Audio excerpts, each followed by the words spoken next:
నమస్తే friends, welcome back to Ratna life style. ముందుగా ఈరోజు రెసిపీ ఏంటో చూద్దామండి. ఎంటీఆర్ గులాబ్ జామ్ ఎలా ప్రిపేర్ చేసుకోవాలో చూద్దాం. ఆల్రెడీ మన ఛానల్లో ఉంది, దాని పాలు పోసి కలుపుతుంది అనమాట. చల్లార్చుకున్న పాలు వేసుకుని నేనైతే ఒక ప్యాకెట్న్నర వేసాను.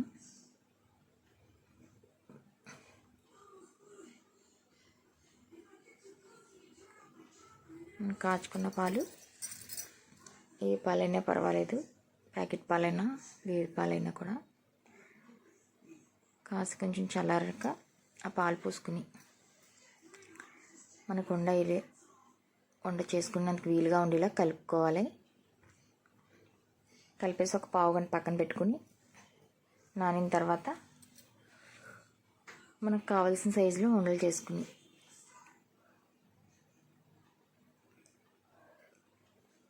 మరొకసారి బాగా కలుపుకొని మనకు కావాల్సిన సైజులో ఉండలు చేసుకోవాలన్నమాట. ఇలా పాలు పోసి కలపడం వల్ల టేస్ట్ కూడా చాలా బాగుంటుంది. చాలా క్రిస్పీగా వస్తాయి గులాబ్ జామ్స్. ఇలా కలిపేసుకుని ఒకసారి మళ్ళీ మనకు కావాల్సిన సైజులో ఉండలు చేసేసుకొని అన్నీ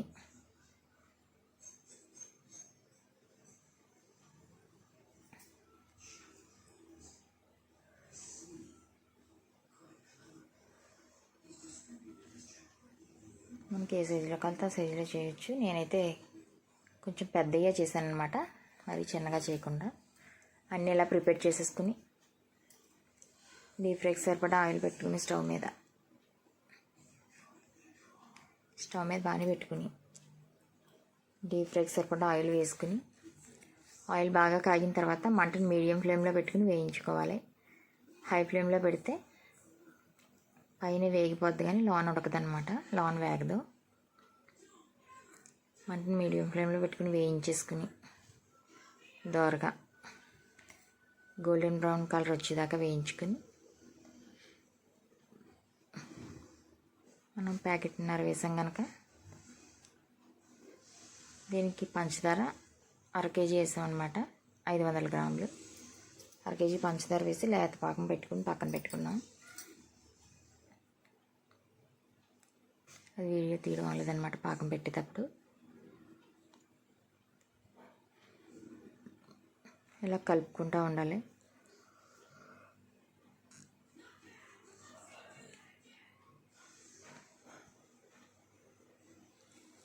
అన్నీ అలా ద్వారగా వేయించేసుకుని మనం రెడీ చేసి పక్కన పెట్టుకుని పాకంలో వేసేసుకుని పాకం మంట కూడా స్లోలో పెట్టుకోవాలి.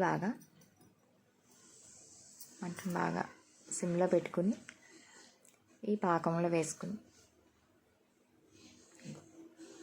ఇలా గోల్డెన్ బ్రౌన్ కలర్ వచ్చాక తీసేసి పాకంలో వేసేసుకుని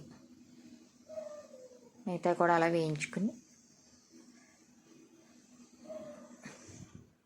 మనం ముందుగా రెడీ చేసి పెట్టుకున్న పాకంలో వేసేసుకోవడమే. ఈ పాకం లాగేసిన తర్వాత తీసేసి పక్కన పెట్టుకుంటే బాగుంటాయి ఫ్రెండ్స్. అన్నీ ఒకే దాంట్లో వేసేస్తే మటుకు ఒకదానికొకటి అంటిపోయి మొత్తం అంతా మెత్తగా ఉంటాయి కనుక కొండ అయిపోతాయి అన్నమాట.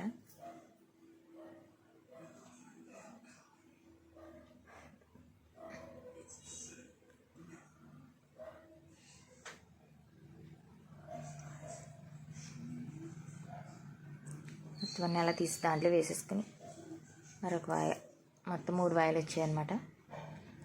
పాకంలో వేసాక చూసారా వేసేది వచ్చాయో. పాకం అంతా లాగేసిన తర్వాత వేరే బాక్స్లోకి తీసేసుకుని మిగతాయి కూడా దాంట్లో వేసుకుని రెడీ చేసుకుంటే ఎంతో సింపుల్గా టేస్టీగా రెడీ అయిపోతాయి ఫ్రెండ్స్. మీరు కూడా ఇలా ట్రై చేసి మీకు ఎలా కుదిరిందో మాకు కామెంట్ చేయండి ఫ్రెండ్స్. మా ఛానల్ ఇంకా ఎవరైనా సబ్స్క్రైబ్ చేసుకోకపోతే చేసుకుని మిగతా అన్నీ కూడా వేయించేసుకుని అలా వేసుకున్నాం. బౌల్లో వేసుకుని సర్వ్ చేసుకుంటే ఎంతో టేస్టీగా రుచిగా ఉండే గులాబ్ జామ్స్ రెడీ అయిపోతాయి ఫ్రెండ్స్. Thank you.